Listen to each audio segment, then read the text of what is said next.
Polsek Tompobulu, Polres Maros, yaitu mendapatkan laporan dari masyarakat bahwasanya pada hari Sabtu tanggal 29 Januari 2022 sekitar pukul 15.30 telah terjadi pohon tumbang di objek wisata Pohon Pinus Tala-Tala, yaitu yang menimpa tenda kegiatan perkemahan anak dari SMK SMT Makassar yang sedang melaksanakan kegiatan dalam rangka pelaksanaan program kerja Paskibraka untuk penerimaan anggota baru.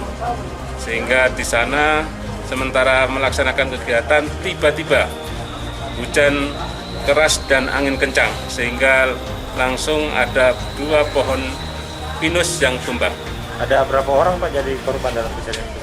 Korban yang meninggal dunia di tempat ada 1 orang dan meninggal di puskesmas 1 orang dan korban luka ada 4 orang.